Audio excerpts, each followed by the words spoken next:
Hi ನಮಸ್ತೆ, ನಾನು ರೇಷ್ಮಾ. ಇವತ್ತು ರುಚಿಯಾದ ಮಕ್ಕಳಿಗೆ ತುಂಬ ಇಷ್ಟವಾದ ಹೆಲ್ದಿಯಾದ ರಾಗಿ ಚೊಕ್ಕೋ ಮಾಲ್ಟ್ ಯಾವ ರೀತಿ ಮಾಡೋದು ಅಂತ ತೋರಿಸ್ಕೊಡ್ತೀನಿ. ಇಲ್ಲಿ ರಾಗಿಯನ್ನು ನಾನು 2 ಡೇಸ್ ಮೊಳಕೆ ಬರಿಸಿ ಬಿಸಿಲಲ್ಲಿ ಒಣಗಿಸ್ಬಿಟ್ಟು ತಗೋತಾ ಇದ್ದೀನಿ. ಇವಾಗ ಇದನ್ನು ನಾವು ಸ್ವಲ್ಪ ಚೆನ್ನಾಗಿ ಫ್ರೈ ಮಾಡ್ಕೋಬೇಕು. ಅದೊಂಥರ ಪರಿಮಳ ಬರುತ್ತೆ, ಆವಾಗ ನಮಗೆ ಗೊತ್ತಾಗುತ್ತೆ. ಅದನ್ನು ಪೌಡ್ರ್ ಮಾಡೋಕ್ಕೆ ಈಸಿ ಆಗುತ್ತೆ. ಈ ಥರ ಬಿಸಿ ಮಾಡಿಕೊಂಡ್ರೆ ಪೌಡ್ರ್ ಚೆನ್ನಾಗಾಗುತ್ತೆ. ಈ ಕಡೆ ನಾನು ಇದು ಡ್ರೈ ಫ್ರೂಟ್ಸ್ ತೊಗೊಂಡಿದ್ದೀನಿ. ನೀವು ಯಾವುದು ಬೇಕಾದರೂ ತೊಗೋಬೋದು. ನಾನು ಮನೇಲಿ ಏನಿತ್ತು ಅದನ್ನೇ ಒಂದು ಬೌಲಷ್ಟು ತೊಗೊಂಡಿದ್ದೀನಿ. ಜಾಸ್ತಿ ಹಾಕಲ್ಲ, ಎಷ್ಟು ಬೇಕೋ ಅಷ್ಟೇ ನೋಡಿಕೊಂಡು ಹಾಕ್ಕೋಬೇಕು. 2 ಗ್ಲಾಸಷ್ಟು ನಾನು ರಾಗಿ ಪೌಡ್ರ್ ತೊಗೋತಾ ಇದ್ದೀನಿ. ಇದನ್ನು ಡ್ರೈ ರೋಸ್ಟ್ ಮಾಡ್ಕೋಬೇಕು. ಇದಕ್ಕೆ ಆಯಿಲ್ ಎಲ್ಲ ಏನೂ ಹಾಕ್ಬಾರ್ದು. ನೀವು ವಾಲ್ನಟ್ ಯಾವುದು ಬೇಕೋ ಹಾಕ್ಬೋದು. ಖರ್ಜೂರ ಮಾತ್ರ ಒಣ ಖರ್ಜೂರ ಹಾಕಿ, ಹಸಿ ಖರ್ಜೂರ ಹಾಕ್ಬೇಡಿ. ಯಾಕಂದರೆ ಇದು ಪೌಡರ್ ಮಾಡೋದ್ರಿಂದ ಅಂಟು ಬರಬಾರ್ದು. ಮತ್ತು ಇದಕ್ಕೆ ನಾನು ಒಂದು ಅರ್ಧ ಕಪ್ಪಷ್ಟು ಕಮಲದ ಇದು ಕಾಯಿ ಅಂತ ಹೇಳ್ತೀವಿ ನಾವು, ಮಖನ್ ಅಂತ ಹೇಳ್ತೀವಿ ನೋಡಿ, ಅದನ್ನು ತಗೋತೀನಿ. ಅದು ಅಷ್ಟೇ ತುಂಬ ಒಳ್ಳೆಯದು. ಈ ಥರ ನಾವು ಮನೆಯಲ್ಲೇ ಮಾಡೋದ್ರಿಂದ ಮಕ್ಕಳಿಗೆ ತುಂಬ ಹೆಲ್ದಿಯಾಗಿರುತ್ತೆ. ಮತ್ತು ಡ್ರೈ ಫ್ರೂಟ್ಸ್ ಎಲ್ಲ ಒಬ್ಬೊಬ್ಬರು ತಿನ್ನೋದವರು ಈ ಥರ ಮಿಲ್ಕ್ ಪೌಡ್ರಿಗೆ ಹಾಕ್ಕೊಟ್ರೆ ಒಳ್ಳೆಯದು.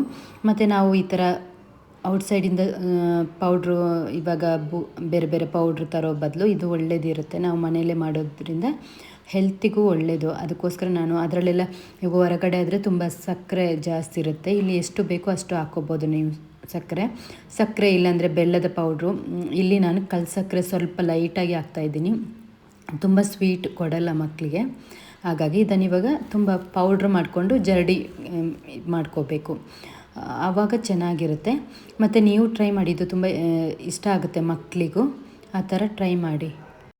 ಮತ್ತು ಇದನ್ನು ಯಾರು ಬೇಕಾದರೂ ಕುಡಿಬೋದು. ಮಿಲ್ಕಿಗೆ ಹಾಕ್ಬಿಟ್ಟು, ಹಾಲಿಗೆ ಹಾಕ್ಬಿಟ್ಟು ಕುಡಿಬೋದು.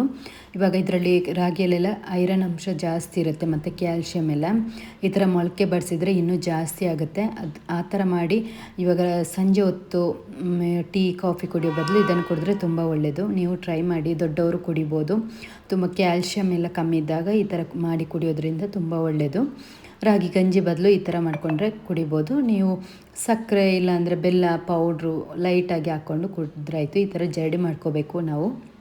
ಇವಾಗ ಡ್ರೈ ಫ್ರೂಟ್ಸನ್ನು ಹಾಗೆ ಪೌಡ್ರ್ ಮಾಡ್ಕೋಬೇಕು. ಅದಕ್ಕೋಸ್ಕರ ನಾವು ರೋಸ್ಟ್ ಮಾಡ್ಕೊಳ್ಳೋದು, ಯಾಕಂದರೆ ಪೌಡ್ರ್ ಈಸಿ ಆಗುತ್ತೆ. ಇಲ್ಲಾಂದರೆ ಈ ಬಾದಾಮ್ ಎಲ್ಲ ಆಯಿಲ್ ಬಿಟ್ಕೊಳ್ಳುತ್ತೆ. ಅದಕ್ಕೋಸ್ಕರ ಇವಾಗ ಇದನ್ನು ಎಲ್ಲ ಚೆನ್ನಾಗಿ ಪೌಡ್ರ್ ಮಾಡ್ಕೋಬೇಕು. ಇನ್ನು ಚೆನ್ನಾಗಿ ಪೌಡ್ರ್ ಆಗಬೇಕು. ಅದು ಪೌಡ್ರ್ ಆಗೋಕ್ಕೆ ಸ್ವಲ್ಪ ಟೈಮ್ ಹಿಡಿಯುತ್ತೆ. ಅದಕ್ಕೋಸ್ಕರ ನಾವು ಪೌಡ್ರ್ ತುಂಬ ಫೈನ್ ಪೇಸ್ಟ್ ಆಗೋಲ್ಲ ನಾವು ಮನೇಲಿ ಮಾಡೋದ್ರಿಂದ. ಆವಾಗ ಅದಕ್ಕೋಸ್ಕರ ನಾವು ಜರಡಿ ಮಾಡ್ಕೋಬೇಕು. ಆವಾಗ ಇದು ಫೈನ್ ಪೇಸ್ಟ್ ಆಗುತ್ತೆ. ಇವಾಗ ನಾನು ಅದನ್ನು ಜರಡಿ ಮಾಡ್ಕೊಳ್ತಾ ಇದ್ದೀನಿ. ಎಲ್ಲದನ್ನು ಈ ಥರ ಜರಡಿ ಮಾಡಿಕೊಂಡ್ರೆ ಒಳ್ಳೆಯದು. ಒಂದು ವೇಳೆ ತುಂಬ ಗಟ್ಟಿದ್ರೆ ಇನ್ನೊಂದು ಸಲ ಪೌಡ್ರ್ ಮಾಡ್ಕೋಬೋದು. ಆ ಥರ ಇವಾಗ ನೀವು ಬೆಲ್ಲದ ಪೌಡ್ರ್ ತೊಗೊಳ್ಳಿ. ಬೆಲ್ಲ ಅಂದರೆ ಅದು ಅಂಟು ಬರೋ ಚಾನ್ಸ್ ಇರುತ್ತೆ ಬೆಲ್ಲವನ್ನು ಇದು ಮಾಡೋದ್ರಿಂದ. ಇಲ್ಲಿ ನಾನು ಕಲ್ಸಕ್ಕರೆಯನ್ನು ಸ್ವಲ್ಪ ಗುದ್ಬಿಟ್ಟು ಈ ಥರ ಪೌಡ್ರ್ ಮಾಡ್ಕೊಳ್ತಾ ಇದ್ದೀನಿ. ನಾನು ಸ್ವಲ್ಪ ಹಾಕಿರೋದು, ಇಷ್ಟು ಹಾಕಿಲ್ಲ. ಸ್ವಲ್ಪ ಲೈಟಾಗಿ ಸ್ವೀಟ್ ಇರಲಿ ಅಂತ ಹಾಕಿರೋದು. ಬೇರೆ ಬೇರೆ ಆಪ್ಷನ್ ಇರುತ್ತೆ. ಇವಾಗ ಏನೇನೋ ಸ್ವೀಟ್ಗೆ ಬದಲು ಬೇರೆ ಬೇರೆ ಆಪ್ಷನ್ ಇರುತ್ತೆ, ಅದನ್ನು ಹಾಕ್ಬೋದು. ನನಗೆ ಅದರ ಬಗ್ಗೆ ಅಷ್ಟೊಂದು ಐಡಿಯಾ ಇಲ್ಲ. ಇವಾಗ ಇದನ್ನು ಜರಡಿ ಮಾಡ್ಕೊಳ್ತೀನಿ ನಾನು. ಅದು ಕರೆಕ್ಟಾಗಿ ಪೌಡ್ರ್ ಆಗಿಲ್ಲ ಅಂದರೆ ಅಂತ ಅದನ್ನು ಜರಡಿ ಮಾಡ್ಕೊಳ್ತಾ ಇದ್ದೀನಿ. ನೀವು ಎಷ್ಟು ಸ್ವೀಟ್ ಬೇಕೋ ಅದರ ಮೇಲೆ ಹಾಕ್ಕೋಬೋದು. ನಾನು ಸ್ವಲ್ಪ ಕಮ್ಮಿನೇ ಹಾಕಿರೋದು. ಇಲ್ಲಿ ಒಂದು ಚೊಕ್ಕೋ ಪೌಡ್ರ್ ತೊಗೋತಾ ಇದ್ದೀನಿ, ಕೋಕೋ ಪೌಡ್ರು. ಇದರಲ್ಲಿ ಸ್ವೀಟ್ ಎಲ್ಲ ಏನೂ ಇರಲ್ಲ. ಇದು ಮಕ್ಕಳಿಗೆ ಒಂಥರ ಇಷ್ಟ ಆಗುತ್ತೆ. ಬರೀ ರಾಗಿ ಇಷ್ಟ ಆಗಲ್ಲ ಅಂದಾಗ ಈ ಥರ ಕೋಕೋ ಪೌಡ್ರನ್ನು ನಾನು ಸ್ವಲ್ಪ ಜರಡಿ ಮಾಡಿಕೊಂಡು ತೊಗೋತಾ ಇದ್ದೀನಿ. ಇದು ಕೇಕಿಗೆಲ್ಲ ಹಾಕೋಕ್ಕಾಗುತ್ತೆ. ಇದು ಅದರಲ್ಲಿ ಸ್ವೀಟ್ ಏನೂ ಇರಲ್ಲ, ಕಹಿ ಇರುತ್ತೆ. ಸ್ವೀಟ್ ನಾವು ಆಲ್ರೆಡಿ ಕಲ್ಸಕ್ಕರೆಲ್ಲ ಹಾಕೋದ್ರಿಂದ ಒಂಥರ ಚಾಕ್ಲೇಟ್ ಫ್ಲೇವರ್ ಮಕ್ಕಳಿಗೆಲ್ಲ ತುಂಬ ಇಷ್ಟ ಆಗುತ್ತಲ್ವ. ಅದಕ್ಕೋಸ್ಕರ ಒಂದು ಅರ್ಧ ಒಂದು 2 ಟೇಬಲ್ ಸ್ಪೂನಷ್ಟು ದೊಡ್ಡ ಈ ಥರ ನಾನು ಚಿಕ್ಕ ಇದರಲ್ಲಿ ಮೆಷರ್ಮೆಂಟ್ ಇದರಲ್ಲಿ ತೊಗೊಂಡಿದ್ದೀನಿ. ನೀವು ಎಷ್ಟು ಬೇಕೋ ಅಷ್ಟು ತೊಗೊಳ್ಳಿ. ತುಂಬ ಓವರ್ ಹಾಕಿದ್ರು ಸ್ವಲ್ಪ ಕಹಿ ಅನಿಸುತ್ತೆ. ಅದಕ್ಕೋಸ್ಕರ ನೋಡಿಬಿಟ್ಟು ಹಾಕಿ. ಒಂದು 2 ಟೇಬಲ್ ಸ್ಪೂನ್ ಅಷ್ಟು ಹಾಕಿದರೂ ಆಗುತ್ತೆ. ಇವಾಗ ಇದನ್ನೆಲ್ಲ ಚೆನ್ನಾಗಿ ಮಿಕ್ಸ್ ಮಾಡ್ಕೋಬೇಕು. ನಾವು ಚೆನ್ನಾಗಿ ಮಿಕ್ಸ್ ಮಾಡಿಬಿಟ್ಟು ಸ್ಟೋರೇಜ್ ಡಬ್ಬದಲ್ಲಿ, ಹೇರ್ ಟೈಟ್ ಡಬ್ಬದಲ್ಲಿ ಹಾಕ್ಕೊಂಡು ಇಟ್ಕೊಂಡ್ರೆ ಮಕ್ಕಳಿಗೆ ಇಷ್ಟ ಆಗುತ್ತೆ. ನೀವು ಬೇಕಾದರೆ ಟ್ರೈ ಮಾಡಿ. ನಾವು ಹೊರಗಡೆಯಿಂದ ತರಿಸೋದು ಇಲ್ಲಾಂದರೆ ಆನ್ಲೈನ್ ಆರ್ಡ್ರ್ ತಗೊಳ್ಳೋದ್ಕಿಂತ ಮನೆಯಲ್ಲೇ ಮಾಡಿದರೆ ಚೆನ್ನಾಗಿರುತ್ತೆ ಅಲ್ವಾ.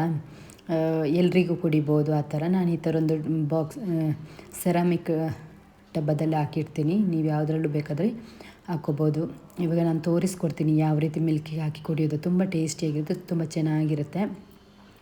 ಅಂದರೆ ಅದನ್ನು ನಾವು ಹುರಿದ್ಬಿಟ್ಟು ಮಾಡೋದ್ರಿಂದ ನಾವು ಕುದಿಸ್ಕೋಬೇಕು ಆ ಥರ ಏನೂ ಇರಲ್ಲ. ಚೆನ್ನಾಗಿರುತ್ತೆ, ನೀವು ಟ್ರೈ ಮಾಡಿ. ನಾನು ಈ ಥರ ಡಬ್ಬದಲ್ಲಿ ಸ್ಟೋರ್ ಮಾಡ್ಕೊಳ್ತೀನಿ. ನೀವು ಯಾವುದರಲ್ಲೂ ಪ್ಲಾಸ್ಟಿಕ್ ಡಬ್ಬ ಯಾವುದರಲ್ಲೂ ಸ್ಟೋರ್ ಮಾಡ್ಕೋಬೋದು. ಈ ಥರ ನಾನು ಎಕ್ಸ್ಟ್ರಾವನ್ನು ಈ ಥರ ಫ್ರಿಜ್ಜಲ್ಲಿ ಇಟ್ಕೊಳ್ತೀನಿ, ಜಿಪ್ ಕವರಲ್ಲಿ. ಇವಾಗ ಮಿಲ್ಕ್ ತಗೋತಾ ಇದ್ದೀನಿ, ಸಂಜೆಗೆ ಮಗನಿಗೆ ಮಿಲ್ಕ್ ಕೊಡ್ತೀನಿ. ಹಾಗಾಗಿ ಬಿಸಿ ಬಿಸಿ ಮಿಲ್ಕಿಗೆ ಇದೊಂದು 2 ಟೇಬಲ್ ಸ್ಪೂನ್ ಹಾಕಿಬಿಟ್ಟು ಕೊಡ್ತೀನಿ. ತುಂಬ ಚೆನ್ನಾಗಿರುತ್ತೆ ಟೇಸ್ಟ್, ನೀವು ಟ್ರೈ ಮಾಡಿ, ಇಷ್ಟ ಆಗುತ್ತೆ ಎಲ್ರಿಗೂ. ಮತ್ತು ಹೆಲ್ತಿಗೆ ತುಂಬ ಒಳ್ಳೆಯದು. ರಾಗಿ ಅಂತೂ ಕ್ಯಾಲ್ಶಿಯಮ್ ಎಲ್ಲ ಕಮ್ಮಿ ಇರೋರು ಇದನ್ನು ಕುಡಿದ್ರೆ ತುಂಬ, ಇವಾಗ ರಾಗಿ ಗಂಜಿ ಇಷ್ಟ ಆಗಲ್ಲ, ಯಾವಾಗಲೂ ಅದನ್ನೇ ಕುಡಿದು ಬೋರ್ ಆಗಿದೆ ಅಂದಾಗ ಈ ಥರ ಮಾಡಿಬಿಟ್ಟು ಕುಡೀರಿ. ಈ ಥರ ಮಿಕ್ಸ್ ಮಾಡಿ ಕುಡಿದ್ರೆ ತುಂಬ ಟೇಸ್ಟಿಯಾಗಿರುತ್ತೆ, ನಿಮಗೂ ಇಷ್ಟ ಆಗುತ್ತೆ. ಇವಾಗ ರಾಗಿ ಚೊಕೋ ಮಾಲ್ಟ್ ಯಾರಿಗೆಲ್ಲ ಇಷ್ಟ ಟ್ರೈ ಮಾಡಿ, ನೀವು ನನಗೆ ಕಮೆಂಟ್ ಮಾಡಿ ಇಷ್ಟ ಆದರೆ. Thank you so much, bye.